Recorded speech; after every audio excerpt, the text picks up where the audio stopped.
Hey, we're two fat guys. We just watched all of the Hulk. I wonder what you're gonna say.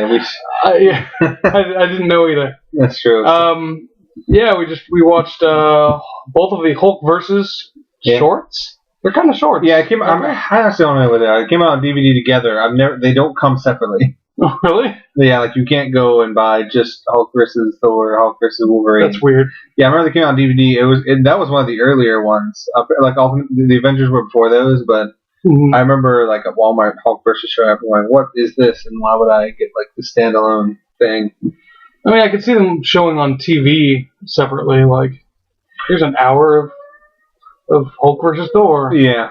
Yeah, we watched that, and then Planet Hulk, which was a full thing, long hour 20 some.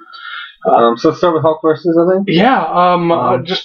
Overall, I was shocked at how much I enjoyed all three of these. Yeah, high quality stuff. I really liked when we were going into it, just sort of the length. Each of the Hulk versus is like 40-ish minutes, a little over 40 minutes. They're not so long. It just hit me because this is how I think. It's like that's 2 episodes of your standard half-hour television show with commercials in there, and it felt a lot better than the Avengers movies, like where those felt like sort of stretched out. Yeah. The plot, it developed. It was paced very nicely, and like I see, like man, if they would show this as a Hulk, a pilot to a Hulk show, I'd be like, all right, let's keep going through if those were 2 episodes, those were 2 pilots, even though they're fairly different tonally. Mm-hmm. I would be super excited. Those are the first 4 episodes of a Hulk series. I'd be like, fucking let's watch Hulk fight someone every week. Yeah, like because I could. That format is great because even though it was Hulk versus Thor, Hulk versus Wolverine, it wasn't just cut and dry. Hulk's fighting this person for the whole time. In fact, for the most part, he wasn't fighting either of them. Because ultimately they're all heroes. All 3 of those are heroes, so they have to eventually join the same side or change gentle signs. Kind of work towards a mutual beneficiary goal. So Hulk versus Thor, you have Loki taking over, bringing Hulk to Asgard. Because he's a moron. And then taking Bruce Banner out of the Hulk. He's a bigger moron. And then putting himself into Hulk. But that's fair cop. Yeah, that's pretty smart. Until the Hulk breaks loose of his control, like okay, that was touche, good sir. Yeah, and so then he's like, now I've got the power of the Hulk, and best I can video game ever.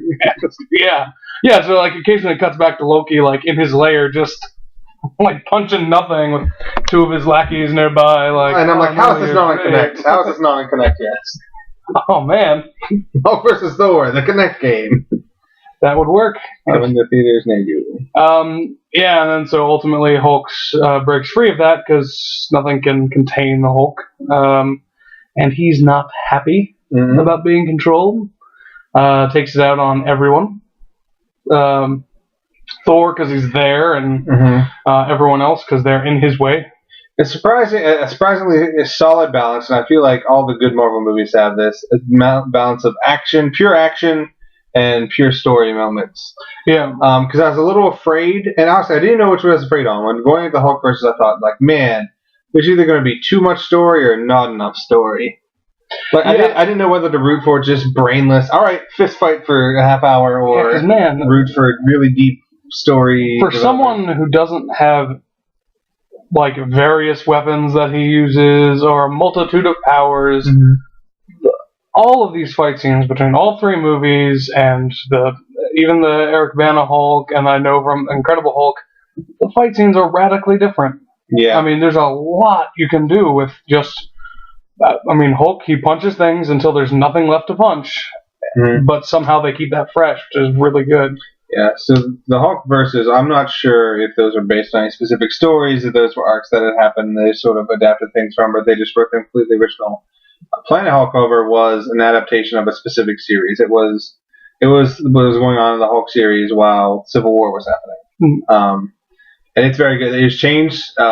It starts the exact same way, essentially the exact same way as Planet Hulk does in the comics, but the ending gets different because the climax in the comics leads straight into World War Hulk, which is the next big crossover after Civil War. So they changed the ending, and I think they did a good job though. Like watching, I'm like, okay, well this is different, but you got to build the sort of satisfactory ending. It's just going to end with him here happy, yeah, sort of being Hulk King. Yeah, which that. Before I go into Planet Hulk, I want to just jump back and say Hulk versus Wolverine had Deadpool in it, and that was fucking yeah. Okay, time out. Time. Gesturing to the side again. Yep. As we were wont to do. Yeah, out of nowhere. Like I would not expect. Like they should have said, "Hey, Deadpool's in this Hulk versus." That should have been the title if it were me. Deadpool in Hulk versus Wolverine. Yes. Oh man, he should have been on the cover. Like not even Hulk. You don't even see Hulk anywhere. Like what? That seems odd. Yeah, he was in there. He was great. Yeah, as always. I almost said it's kind of hard to screw up Deadpool, but then I remembered that they have. Well, that in my opinion is not screwing up Deadpool. That is putting Deadpool's name on some other character. That counts as screwing him up. Well, no, because he was in that movie. Like, oh man, I remember they put Deadpool. Deadpool was in the beginning of that movie. Shame he didn't show back up. That made it so that if they make another Deadpool movie, they have to completely ignore what happened. That's true, but that's not a problem because maybe it's a blessing in disguise. Because let's think of it this way, not to fuck you. So they changed some stuff about Deadpool, and even the good parts. The good parts where he's Deadpool, like we're happy that he was, merc with a mouth and it up. But they changed some stuff about him, like he didn't have his sort of teleport technology. Mm-hmm. He didn't really seem. They didn't go into sort of his regeneration, his having cancer, his being disfigured, wearing the mask. They didn't go into a lot of that stuff that's sort of iconic on the character. So let's say they didn't mess up. Let's say it was just in the beginning. He doesn't show up at the end. Then they had this sort of out there, and what if then they felt tied to like, okay, we have to keep all the changes they made for this Wolverine movie. So then they instead of like now that they have to like just ignore what happened, they can go fuck it, let's put everything in from the books. Yeah. Which I think would be really. You have to. You have to, especially in a movie, man, because he's gonna be talking about how it's a movie. He's gonna be saying. Oh yeah. He's gonna comment how he's in voiceover. One of Steve. I'm gonna read the damn credits, probably. Yeah. Oh Jesus. I'm not sure if he still has it. For the longest time, Steve, his profile picture on Facebook was this Deadpool. Was he was just looking up and in the yellow think bubbles, like, do I still think in those sweet yellow bubbles? I do. I was thinking it's great. I'm just thinking like, man, doing voiceover, doing that exact joke with voiceover, and still loving it. So yeah, fucking watch Hulk vs. Wolverine because Deadpool's in it, and he Deadpools it up. Yeah, well, I mean, all of these. I think I would. Yeah, I'd recommend any one of these. All of these, which like I said before this week, I was not a fan of Hulk. I liked the Incredible Hulk with Edward Norton because I just assumed that Edward Norton made that great. You're like, oh, it's some crap, and he pulled it up to watchable territory. Yeah, and then especially because the only other benchmark I had really was the Eric Bana version. And which is just awful. To be fair, because we didn't grow up in the 70s because we're not that old. I hadn't seen the show. And yeah, so from what I gather, people who watched the show like were a big fan because they know a lot of. It was huge. It was crazy popular. Oh, yeah. Hulk was giant. And Hulk is giant. I'm like, there's a joke in there. I'm too lazy. You know what? Nope. Okay, moving on. So we didn't really we're not used to sort of the good story Hulk, but yeah, it can be done, and especially reading the comics. That's why I was pleasantly surprised by Planet Hulk and World War Hulk. Plus, I mean, when you have a badass just beating the hell out of people, it's just all right. Yeah, and Planet Hulk, he got to talk a lot, which we didn't get much of aside from Hulk Smash, really. That's one of the changes in the comics that they didn't. There's no good place to work into the movie, just with the sort of adjusted plot. But there's a great moment where sort of there are a couple times where sort of Hulk and Bruce Banner have conversations. Kind of like a League of Extraordinary Gentlemen, sort of, with Jekyll and Hyde. Yeah, sort of like that thing. I mean, they just artistic license. They show them standing next to each other. They don't do like reflections and stuff like that. But and they sort of have conversations about the Hulk finding peace because at a certain point, because like Hulk falls in love in that one, like more so than just the little like, oh, let's have him kiss someone at the end.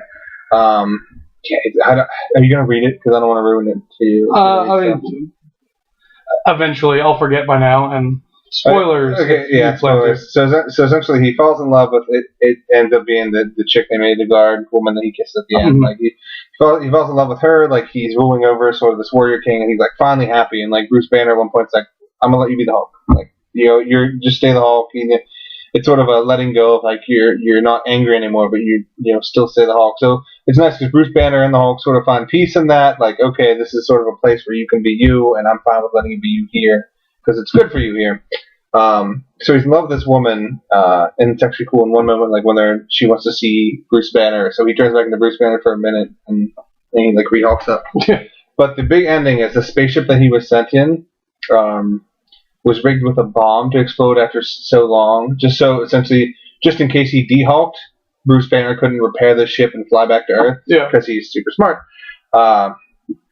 And it's just in like the center of town. I think people bring it up maybe as a memorial to Hulk, like here's the spaceship that brought us our savior, and it explodes and kills his wife and child, and possibly some of his like little ragtag group of mercenaries. So he is not happy. not happy go lucky. Yeah. So that's like, and it goes pretty quickly from seeing that and how crushed he is to like the shot of him like standing on top of a spaceship, flying through the vacuum of space at Earth. And yeah, he like broadcasts to Earth. He's like, "I'm killing these 6 people. Everyone, get out of my way." It's good people. But yeah, so Planet Hulk is a little different. They don't really get into because they don't have to build to that revenge back on Earth.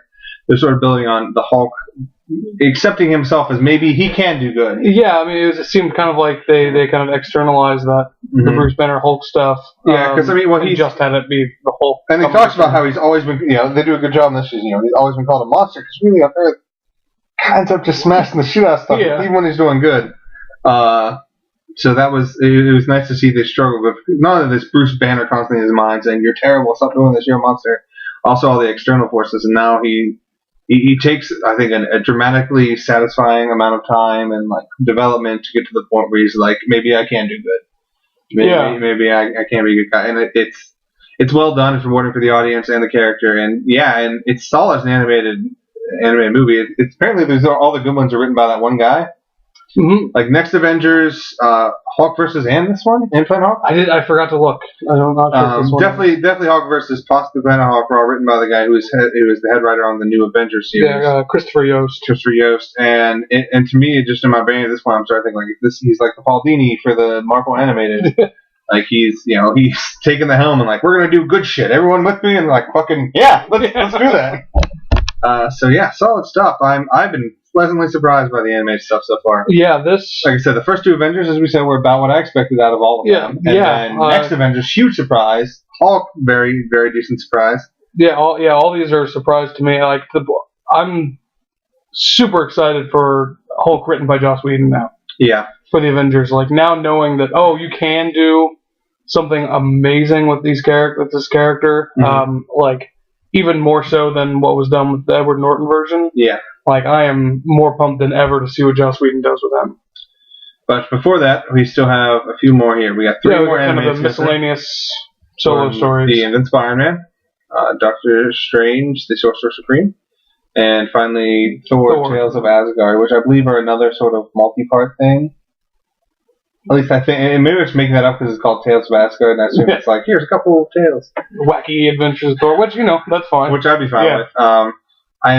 Beta Ray Bill. Beta Ray Bill is like one of the serious business characters in Planet Hulk, which I honestly can't remember if that happens in the book or not, but fucking, it was a good addition if not, it was a good keep if it was. Because Beta Ray Bill is not used enough, and I mean, if you're a nerd, you gotta love you some Beta Ray Bill, or a human with a heart. But out of this next bunch, I'm really looking forward to seeing Doctor Strange. Yeah, I want to see because it's sort of stuff done with that. Yeah, like I enjoy him in comics, but I've not really read any. This is just Doctor Strange stuff. Like I played the Doctor Strange levels in Marvel Ultimate Alliance. Yeah. And I've read him in he's in all the crossover stuff, so I really like that. But I'm liking him so far in 1602, but I don't think that's going to be the same. No, I've not really done just pure his story, so I'm looking forward to it. So it's got to be better than that 70s movie. I don't know, man. I don't know. Can they possibly beat one feat of magic? All right, well, stay tuned to our tube channel. Gotta get them tube numbers.